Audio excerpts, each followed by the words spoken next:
Quando se fala de economia, existe uma grande quantidade de dados, né? O espectador, o nosso ouvinte, ele ouve uma grande quantidade de dados, de indicadores, de índices, e é muito difícil para o cidadão comum entender o que isso significa, fazer o sentido disso. E saber quais têm maior importância, quais têm menor importância. A pergunta que eu faço para vocês, eu começo aqui com o Jason, em uma linguagem que todo mundo possa entender. Como está a economia brasileira e para onde nós estamos indo? A economia brasileira está num momento, vamos dizer, relativamente complexo, porque nós temos dois pontos importantes. Nós temos uma sinalização por parte do governo de uma insistência de não promover ajustes necessários, principalmente na questão dos gastos do próprio governo, ou seja, o governo está gastando demais. Isso está sendo comprovado pela arrecadação recorde e pelos números recordes de problemas que o governo tem tido com esses gastos excessivos, ao mesmo tempo em que parte dos indicadores econômicos não está ruim. Nós tivemos produção industrial recentemente acima das expectativas, nós tivemos dados melhores de emprego, nós tivemos dados melhores de atividade econômica, que trazem um desafio, especialmente para o Banco Central no Brasil, dado esse contexto. Só que o governo ele entra numa retórica muito belicosa, uma retórica muito de briga com o Banco Central e gera um custo muito elevado para o país, porque nisso ele piora as relações econômicas dentro do país, nessa discussão que ele tem contra as instituições, porque ele briga não só contra o Banco Central, ele briga também contra a equipe econômica de maneira indireta. Porque quando ele não quer parar de gastar, ele está indo contra os preceitos que a equipe econômica está tentando colocar, ou seja, a necessidade de ter gastos, digamos, melhor contidos. Isso faz com que você tenha novos níveis de dólar mais alto, que eu sempre digo, o dólar sobe, a escada do Brasil é sempre para cima no dólar. O dólar mais alto gera inflação, essa inflação ela é alimentada também pela questão dos gastos do governo, é alimentada por uma atividade econômica e obriga o Banco Central a tomar uma postura bastante conservadora em termos de juros. E aí fica o governo batendo no Banco Central e retroalimentando essa questão. Ou seja, nós temos uma situação complexa. Nós temos uma situação em que aqui no Brasil, isso sem falar do exterior, a gente só falando aqui do Brasil... Só do Brasil. Exato. Do exterior não temos elementos a colocar nessa discussão aqui hoje. Mas se a gente só falar em termos de Brasil... Nós temos agora esse contexto em que o governo precisaria ter uma postura mais, podemos dizer, estoica em relação aos seus gastos públicos, pensar melhor nessa questão, evitar pensar tão politicamente, aproveitar também que dado o atual contexto e todos os problemas políticos que o Brasil emergiu esse ano, provavelmente a eleição municipal não vai ser um grande sucesso por parte do governo, então ele pode tentar baixar a bola nesses gastos, que ele acharia que esses gastos estimulariam a economia e o estímulo desses gastos faria com que os seus candidatos nessa eleição municipal pudessem ter um impulso maior, e aí ele podia agora baixar um pouco a bola, mas não está baixando a bola. Aí eu deixo um pouco para o resto do pessoal.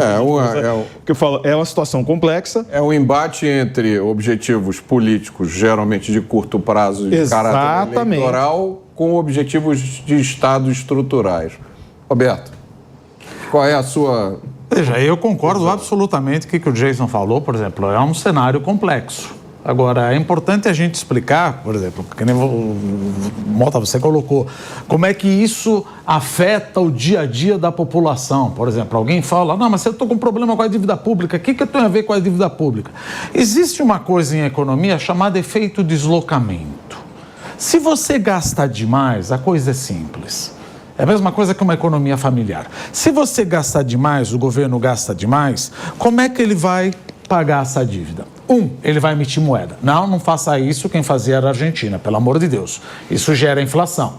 Bom, então vou tentar arrecadar. Como o Jason colocou muito bem, eu estou arrecadando, mas não está sendo suficiente. Recordes, inclusive. O meu déficit está faltando dinheiro, 2,44% do PIB. Tá bom, então vou pedir dinheiro para quem? Eu vou pedir dinheiro para o setor privado. Então, Como eu dei calote na dívida pública de 1980 a 1994, pasme, é uma pergunta até que eu faço para todo mundo e eu geralmente faço para os meus alunos. Quanto você acha que foi a inflação de 1980 a 1994? Geralmente o pessoal fala 10 mil, 12 trilhões percentuais foi a inflação acumulada. E meu pai comprou uma letra do Tesouro Nacional em 1970. Você acha que eu ganhei 12 trilhões percentuais? Então isso é um calote da dívida pública. Claro. Sabendo que o governo tem calote, já deu calote, não vai dar calote agora. Mas não quer dizer que eu tenho o mesmo risco dos Estados Unidos ou do Japão ou de Singapura. Demos calote da dívida externa em 82, demos calote da dívida externa em 87, demos o calote do plano Collor, isso me deixa assustado. A hora que o governo chega e fala, estou gastando demais, mesmo que seja para educação e saúde, isso é fluxo de caixa. Preciso de dinheiro emprestado. Eu falo, eu te empresto, mas eu quero mais juro. Por que mais juro? Porque o teu risco está subindo. Então, a primeira coisa que a gente tem que pensar é, vamos parar de falar mal do Campos Neto, porque quem está pedindo juro sou eu. Isso que você está dizendo é o seguinte, é como se eu fosse ao banco, no qual eu já dei calote várias vezes. Brigo com o gerente. E digo só, eu preciso desse dinheiro porque eu quero mandar o meu filho estudar em Harvard. E precisa de melhores saúde. Então... E não me cobre mais juros, hein? E não me cobre mais juros, olha, porque você está sendo um antipatriótico. Antes fosse estudar em Harvard. Não, é para gasto, é para tipo... Para Disney. Para Disney, exato. Cavendish, o governo... Quando ele gasta demais, ele tem 3 recursos, né? Ele pode emitir dinheiro, que é um processo meio complicado. Não vamos entrar mas é imprimir dinheiro. Ele pode arrecadar e cobrar mais imposto, ou ele pode pegar dinheiro emprestado. Sim. Infelizmente, a gente está indo, acho que, para um caminho, né? Eu não trago boas notícias aqui, acho que isso aqui ainda está ali. A gente está indo para um caminho que talvez sejam os 3 ao mesmo tempo, né? Um ponto adicional que eu queria colocar além disso tudo que foi falado, os problemas que já foram citados, a arrecadação já está alta, já está batendo níveis de incremento real acima da inflação muito altos. A gente vai ter uma troca de Banco Central em breve, no final desse ano, né? O pessoal fala muito mal do Campos Neto, igual o Dumas comentou bem, e eu fico um pouco aflito porque o mercado ainda não sabe exatamente o que vai ser esse novo Banco Central. Se me perguntasse qual que é a minha sensação, eu acho que vai ser muito mais leniente com a política. Vai ser muito mais subserviente da política. Talvez algo na linha do que a gente teve no passado, numa administração igual a do Tombini. E isso acontecendo, então você também vai ter talvez uma injeção de dinheiro, né, a parte monetária, né, juros eventualmente mais baixos que o que deveria acontecendo, né, e a gente teria um cenário que essas 3 coisas estariam acontecendo. Então a gente teria essa arrecadação que já estaria alta, né, sufocando as pessoas. A gente está vendo esses memes aí com o Haddad, não são à toa, as pessoas estão sentindo na pele, o governo fica bravo, mas é um fato da vida, as pessoas sentem na blusinha que compram da China, há outras coisas maiores, né, fundos exclusivos e por aí vai. E eu acho que isso vai acabar acontecendo também, de eventualmente uma Selic que pode estar, que é a taxa de referência, rodando um pouco mais baixo do que deveria. E os bancos oficiais, né, a gente pega o BNDES, como talvez o principal, emitindo bastante dinheiro, e eu acho que isso pode acontecer também na Caixa, no Banco do Brasil, criando novos veículos de emissão. Inclusive, o BNDES criaram um novo veículo de emissão, isento de imposto, e sabe Deus onde isso vai parar. A gente já viu isso no passado, não é nenhuma novidade, né? E eles avisaram que eles iam fazer isso. Eu só não entendo quem está surpreso. Eleitoral. Não tem. Aliás, não tem muita gente nenhuma. apoiou, bateu palminha e hoje reclama. A gente põe preço. Exato. Pois é. Gente que eu digo é mercado. Sim. Nossa, se você me permitir, por exemplo, quando a gente fala a gente põe preço, parece que nós estamos falando da Faria Lima. Não, mas quem compra título público é aquele cara que tem um fundo de investimento. Ele tem um fundo de investimento, quando ele depositou R$1.000 em 2015, ele não quer ter R$1.000 agora. Sim. Ele quer esse dinheiro reajustado. Então ele está pedindo juro. Aquele cara que colocou no INSS, ele vai se aposentar lá em 2050, ele não quer os R$1.000, ele quer esse dinheiro reajustado. Esse dinheiro está sendo usado para comprar título público. Então o rentista somos nós. E mesmo o cara que fala, eu não ponho dinheiro em banco, eu não tenho previdência privada, eu sou apenas um trabalhador. Tá bom, mas você tem fundo de garantia. Teu fundo de garantia está depositado também em título público. Teu seguro de vida, teu seguro saúde, teu seguro de carro está depositado em título da dívida pública. Então, quem está pedindo juros, vamos parar de achar que é a culpa do Campos Neto. Além do que, o Campos Neto é um colegiado, são 9 que decidem. E ele não tem o ponto de Minerva. Se ele votou a favor ou contra, ele decide. Deixa eu te interromper aqui para fazer uma pergunta para ajudar as pessoas a entenderem essa questão da dívida pública. Quando o governo, o Estado, gasta mais do que arrecada, né, um dos recursos que ele tem para cobrir esse buraco é o cheque especial chamado dívida pública. Ele vai lá e emite um papel. Eu compro o papel e você, daqui a algum tempo, você resgata esse papel com juros. Né? Então, e muitos de nós fazemos esse investimento, ainda que a gente não saiba. Indiretamente, a gente não sabe. Agora, tem uma coisa aí complexa. Por quê? Uma parte dos juros desse investimento que a gente fez é pago com os impostos que nós pagamos também. Sim. Então, me ajudem com isso. Vamos lá. Eu acho que assim, nós já não estamos mais no cheque especial quando está se falando de juros. Nós já estamos indo para aqueles pastinhas do centro de São Paulo, que cobram aquele crédito absurdo. Agiota. Quase que não é um agiota. É legalizado, que são aqueles que, eu não vou falar nenhum nome aqui, obviamente, mas que as taxas empresta para negativado. Empréstimos para negativado, é essa taxa de juros que nós estamos pagando. E é isso para explicar para as pessoas. O governo, quando ele gasta além do que ele precisa, ele usa o cheque especial, usa o cartão de crédito, uma hora que ele não tem mais. E eu digo o seguinte, não vão aqui me explicar meios monetários, isso é coisa que o público não precisa saber, mas emitir moeda é M1, que a gente fala em termos econômicos. Ou seja, ele vai lá e imprime dinheiro. Quando ele emite título público, ele também está emitindo moeda. Ele está aumentando os meios monetários. Ele está aumentando outro meio monetário. E uma coisa que eu sempre digo, quer entender a inflação de um jeito mais fácil? Você tem alguns tipos de inflação. Você tem uma inflação de oferta, quando você tem uma falta de um produto. Que é uma coisa temporária. Temporária. Então, por exemplo, o azeite. Todo mundo quer saber, o azeite é o melhor exemplo de todos. Houve uma seca na Espanha, muito forte, afetou as oliveiras da Espanha. A Espanha produz 80% do azeite mundial e, com isso, secou a oferta de azeite mundial e o preço foi lá para cima. Ninguém compra um azeite hoje por menos de R$40 no mercado, se é azeite de verdade. Isso é uma inflação de oferta. Você tem uma inflação de demanda, quando às vezes um produto tem um consumo mais acelerado do que o produtor consegue ofertar. Então, ele às vezes tem que subir... É o chocolate na véspera da Páscoa. Exato. Todo mundo está consumindo, todo mundo está consumindo, então o preço sobe. E você tem a inflação monetária. A inflação monetária, o que acontece? É essa do governo. O governo... Vamos imaginar o seguinte, eu vou comprar essa caneca. Se eu comprar essa caneca, eu preciso de um produto para comprar essa caneca. Esse produto se chama dinheiro.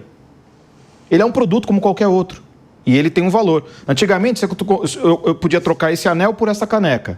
Mas ninguém sabia o quanto de valor havia sido adicionado nos dois para a gente poder. Veio uma coisa intermediária chamada dinheiro. Só que o dinheiro, como qualquer produto, se a oferta dele é excessiva, o valor dele cai. Então, se o valor dele cai perante o conjunto da economia, isso se chama inflação. Ou seja, se permitir, até para fazer mímica, estamos emitindo moeda, o preço está aqui. Para ficar igual, o preço sobe para equivaler à quantidade de moeda. Então, veja, até na mímica, veja, eu imprimi isso de moeda, estamos aqui igual. É onde rola o Tinder, onde rolou o match. Tá? Rolou o match aqui. Imprimi moeda para o meu preço... Ele sobe. Isso que acontecia na Argentina, meu Deus. Isso aconteceu no Brasil nos anos 80. Aconteceu no Brasil nos anos 80. Aí, só para falar uma coisa, a Argentina, na época de Alberto Fernandes e Cristina Kirchner, não aprenderam nada e não esqueceram nada. Emitiram moeda e congelaram preços. Onde já se viu fazer um negócio desse? Então, foi Desculpa bom vocês... te interromper, Jesus. Não, perfeita colocação. Foi bom vocês levantarem esse ponto, porque outro dia eu li um livro, eu esqueci o nome do autor, mas se chama Inflação como Delito. É de um autor argentino muito bom. E ele diz o seguinte, a inflação é um crime cometido, só pode ser cometido pelo Estado, porque porque é só o Estado que emite moeda, e é um crime tão grave que deveria ser processado. E por acaso ele é juiz na Argentina, mas o livro é excelente. E ele diz o seguinte: a inflação verdadeira é o aumento da quantidade de dinheiro. O aumento dos preços é uma consequência disso. Exatamente. Então ele diz, e aí os estados geralmente disfarçam isso colocando a culpa nos produtores, né? Então vamos controlar preço de determinadas mercadorias, porque é o capitalismo malvadão que está fazendo isso. Agora, por que a gente está preso nesse mecanismo? Né? A pergunta que eu faço para vocês. Por que a gente está preso, Cavendish, nesse mecanismo de sempre emitir mais moeda e gerar inflação? Por que a gente não pode ter inflação zero ou quase zero? É a decisão política mais fácil, né, Mota? Então, seja no Brasil, seja na Turquia, que inclusive eu acho que hoje seria o caso que a gente tem que olhar com mais cuidado e que pode ser o nosso caminho, até mais que a Argentina, né? Até aconselho que estudem aí quem tiver interesse. O caso da Turquia é interessante. Principalmente em relação ao Banco Central. Principalmente em relação ao Banco Central. Que é o sobrinho do Erdogan. Que é o sobrinho do Erdogan. É a decisão política mais fácil. Eu sou um político. Eu prometi um monte de coisa durante a eleição, né? Nos Estados Unidos também está passando por isso, com o governo Biden. Você vê lá déficits enormes. Até crédito estudantil eles estão perdoando, né? Como se dinheiro nascesse em árvore. Então, o político vai ter sempre incentivo ao quê? A falar, eu vou te dar mais. Mais. Qual que é o freio natural disso? É a inflação na sociedade, né? Se você tem uma inflação que tá contida, o político tem incentivo a continuar prometendo mais. Principalmente esses governos mais à esquerda, a gente vê acontecendo isso muito mais do que os governos à direita. Tudo em direito adquirido. Exatamente. Coisas que são conquistas. E alguém tem que pagar por isso sempre, né? Não tem nada que vocês estejam recebendo em casa que não seja pago. É ilusão achar que algo é de graça, né? Aliás, as coisas mais caras são as de graça, né? Porque você não sabe o preço que você está pagando, né? Você só não está vendo, você está pagando de alguma outra forma indireta. E a inflação é o maior mecanismo de concentração de renda. Isso que é pouco falado. E pior para os pobres. E é muito pior para os pobres. O rentismo que a esquerda diz combater... É o imposto do pobre. É o imposto do pobre. O rentismo que a esquerda diz combater, né? A inflação exacerba o rentismo. O rico, ele tende a se manter, ele consegue se proteger via instrumentos de alocação financeira, de investimento. O pobre não. O pobre, o percentual da renda dele que ele gasta com alimentação é alto. O do rico é muito menor. O pobre sofre muito mais se a cesta básica aumenta bastante de preço, consideravelmente. Isso é pouco falado. E a esquerda que diz combater o rentismo e aquele papo todo é a mesma esquerda que usualmente gera essa inflação que termina em juros maiores, que você precisa de resposta de juros maiores, ou quando você evita isso, você vai para casos como Turquia, indo adiante a Argentina, e se continuar da Argentina, aí é Venezuela. O que está acontecendo na Turquia? Explica rapidamente só, porque eu estou Turquia tem um governo populista que optou por manter juros mais baixos, gastar muito ao longo dos últimos anos, né? O Erdogan, no caso, gastando bastante também com a área militar, né? Por conta lá de tensões geopolíticas da região. E você vê esse processo de inflação acontecendo, inclusive a inflação ficando maior do que os juros de referência do país, que é esse processo que o Dumas estava comentando, que você vai minando o dinheiro da população. Você tem um calote branco, podemos chamar assim.